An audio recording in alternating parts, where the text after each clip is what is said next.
சமாதானமும் நம் அனைவரின் மீதும் உண்டாவதாக. எல்லா புகழும் இறைவன் ஒருவனுக்கே. நம்ம தொடர்ந்து நிலவரங்களை பார்த்துட்டு இருக்கோம்.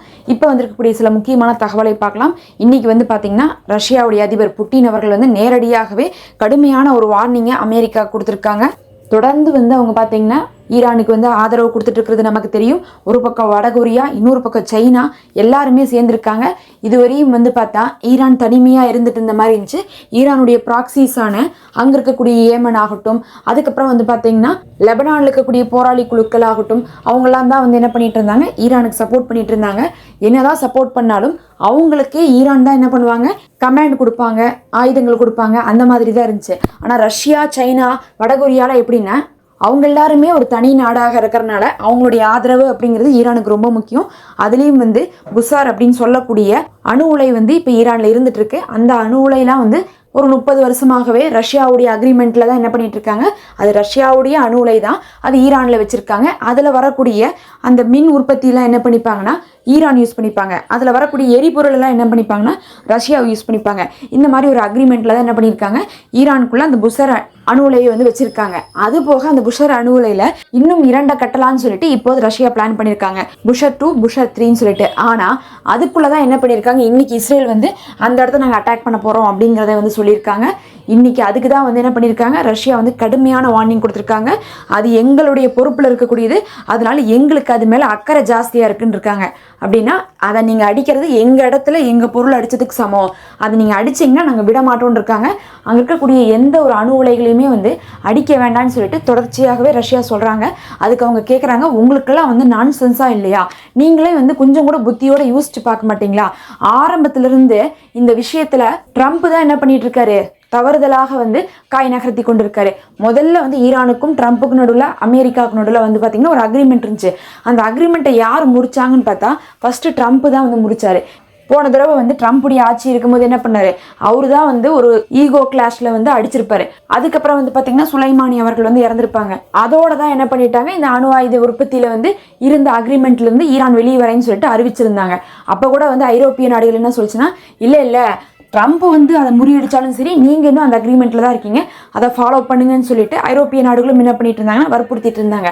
அதுதான் ரஷ்யா கேட்குறாங்க, உங்களுக்குலாம் அறிவு இல்லையா, நான்சென்ஸா தெரியலையா, நீங்க தான் போட்டிருக்கக்கூடிய ஒப்பந்தத்தை உடைச்சிங்க, இப்ப மறுபடியும் ஒப்பந்தத்துக்கு வான்னு கூப்பிடுறீங்களே, முதல்ல போட்டிருந்தப்ப அதை எதுக்கு உடைச்சிங்க? IAEAவில் ரூல்ஸே இருக்கு, அணு ஆயுதம் இருக்கக்கூடிய இடத்த தாக்கவே கூடாதுன்ட்டு.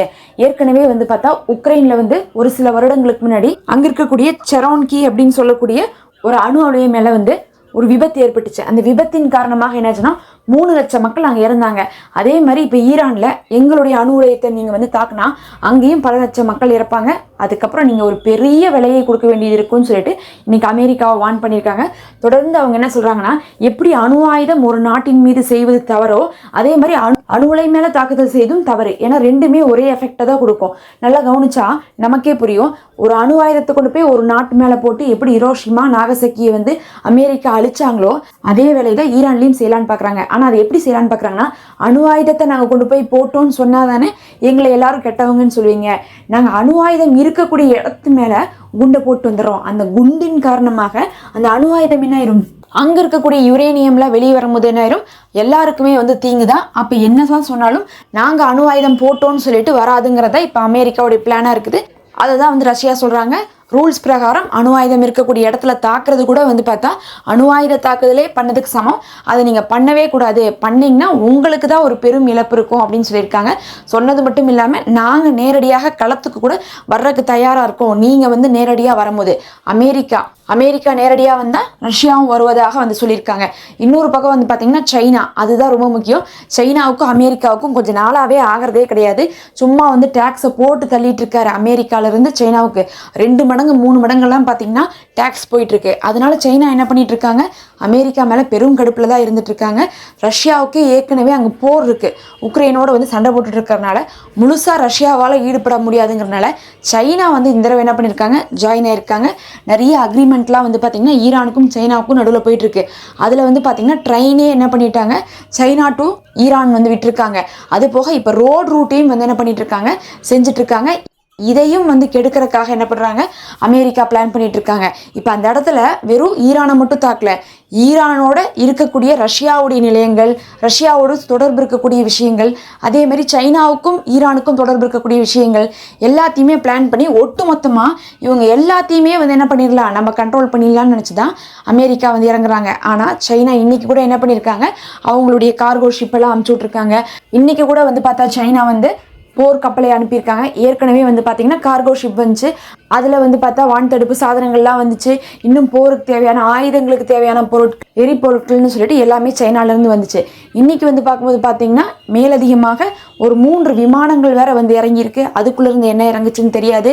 அது போக வந்து பார்த்தீங்கன்னா போர்க்கப்பல் வந்து இறங்கியிருக்குது.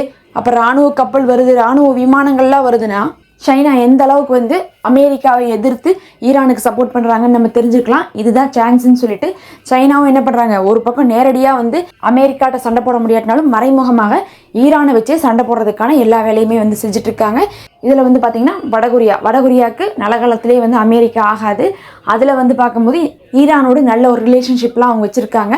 வடகொரியாவும் வந்து வார்ன் பண்ணியிருக்காங்க, நீங்கள் இப்படி பண்ணுறது தப்பு, சும்மா இருக்கவங்களை என்ன பண்ணுறீங்க, சும்மா இருக்க சங்க ஊதி எடுத்த மாதிரி பண்ணிட்டு இருக்கீங்க, உலகமே அமைதியாக இருக்குது, ஆனால் நீங்கள் என்ன பண்ணுறீங்க சண்டையை கொண்டு வரீங்கன்னு சொல்லிட்டு அமெரிக்காவை வார்ன் பண்ணிவிட்டு நாங்களும் ஈரானுக்கு தான் சப்போர்ட்டுன்னு சொல்லிட்டு அறிவிச்சிருக்காங்க.